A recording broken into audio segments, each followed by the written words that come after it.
We're going to talk about the emerging details about Absolute Batman. I know, a topical video. The world is ending.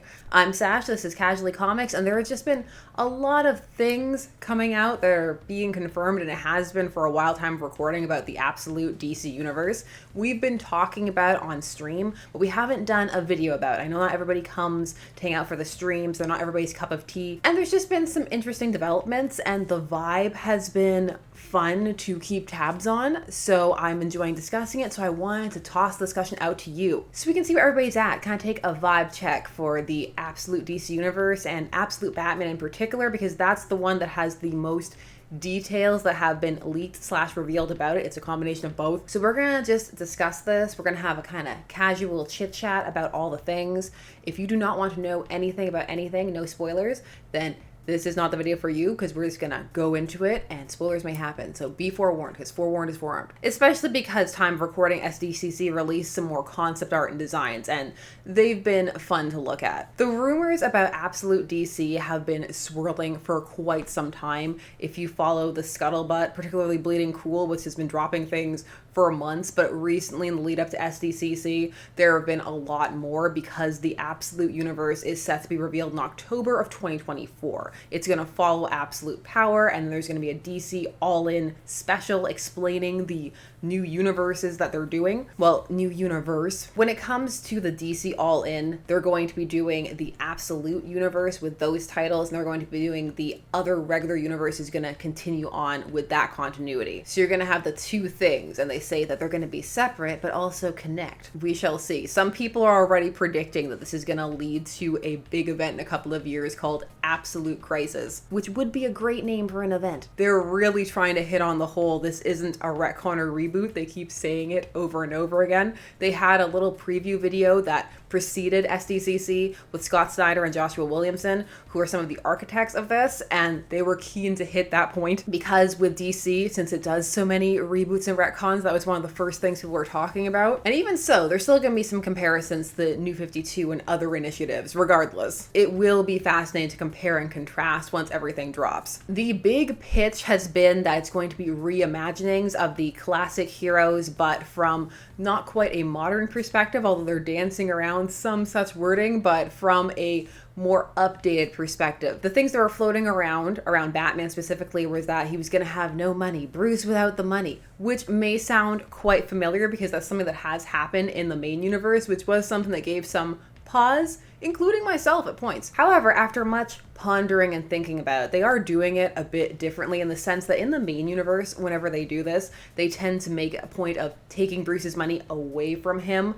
and trying to say something with that about what it means for him to have versus not have it, which is a different energy than him never having it. That's just a bit of a different starting point if he never truly has it. Time of recording. We'll see how it plays out. Although miles will vary how much one can divorce from the main universe when it comes to thinking about these two together. It's been compared to the Ultimate Universe over at Marvel Comics, and so we're gonna have to wait and see how it catches and how far is too far for some fans and how many fans are willing to jump in and give it a shot. For Superman is very much a pitch of Superman without his humanity and more traditionally seen attachments, and Wonder Woman was presented as more action adventure, and now details have emerged tying her to the underworld and witchcraft. When it comes to Absolute Batman, his stuff was some of the first things to leak. You got the first reveal of his costume, first in black and white, then there was also the merch that leaked in full color, and then they just revealed it, and that's when the discussion really took off, especially around how big and beefy and thick, swole, all of the other words that this Batman was. And there was talk about the costume, whether people liked or didn't like it. And now what's brought us here today is that they've revealed some more designs. Working on Absolute Batman is going to be Scott Snyder and Nick Dragotta. It's been a while since Scott Snyder worked on Batman, so this will be a return to him on the character, but this alternate version of Batman. Looking at these teaser images was an interesting experience for a couple of reasons. There were notes. I always love when there are little notes, and I'm sure these weren't all the notes, but these are the ones that were put out there. The socially acceptable public notes. See that the regular Bruce is already very tall, but then in the suit he's even taller, huger. The logo here looks a bit more bat-like. That was one of the things that not everybody was vibing with, the look of the symbol. Some felt it looked a lot like a rectangle or a brick, like someone threw a brick through his window or he was Rectangle Man. You also get a better look at the back of the costume with the kind of brace on the head, also the gauntlets. But what some are discussing is the little character study of Bruce, where they say he's 6'6" and 250 pounds. We get to see a little head there with maybe a buzz cut, or maybe he's blonde, and for some that was just too far. But forget anything else. The blonde, no thank you.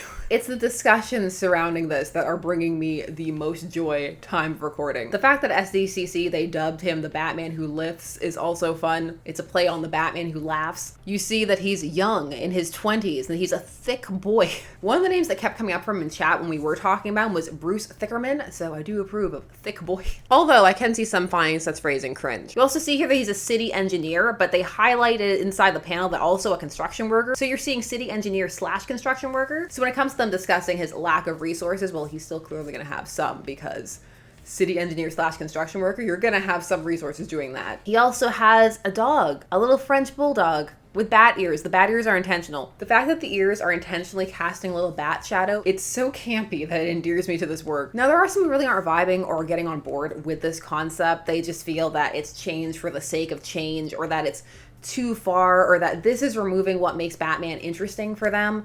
They enjoy the fact that he's rich and his skills and all his resources. That's part of what they enjoy about the tale, and this doesn't interest them. While others fear that it's just going to be more grid mark edge, or that isn't really going to bring anything different to the table. Well, as mentioned, others are intrigued and they're willing to give it a bit of a chance. When I posted this panel in the community tab, I got some very amusing responses. There are also some who just feel he looks like Bobby Hill, or that he's too big. Absolute unit. It's Brute Wayne. I mean, Batman should be a thick boy. I don't know why that even needs to be a note. To keep it balanced, we also have the more I look at this, the worse it gets. Holy shit, this is bad.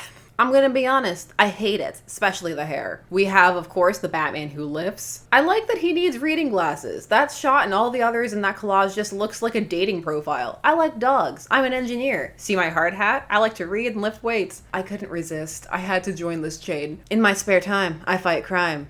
I like caves, fast cars, and justice. I'd swipe right. I think I might be here for Bruce Thickerman. They also revealed Alfred, and they did do a clever thing in the solicits, which we read all of the solicits on a live stream, and for each of the absolute titles they're releasing in October, which is Superman, Wonder Woman, and Batman, they all had the same without this, without that, without a planet, without a butler, without all those things. And then without a butler, it was a bit of a turn of phrase, a sneaky turn of phrase, because you hear that and you may automatically jump to no Alfred, which is definitely what my mind did. But there is an Alfred, he's just not a butler. He's back to his secret agency spy things. One of the notes here just says grizzled, worn out, and tired. I feel like if I had character notes, they would say tired.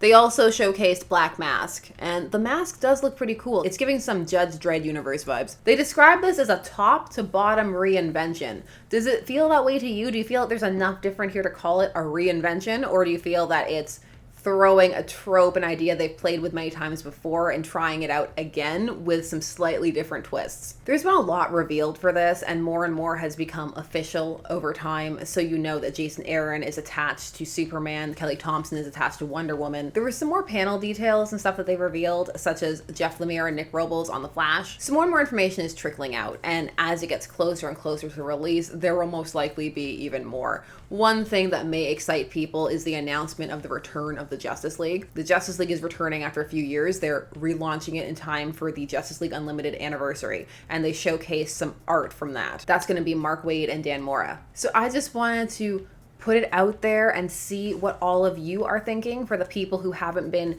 keeping up or who maybe just saw this news and wanted to discuss it a little bit. Are you excited about this? Are you looking forward to 6'6" thick boy Bruce? Or is this not something that's up your alley and the more you see, the more it's putting you off? Or are you getting a bit more excited for it? I am intrigued to check it out. I will definitely be there for the start of this. Every time DC relaunches, I will be there. I'm part of the problem.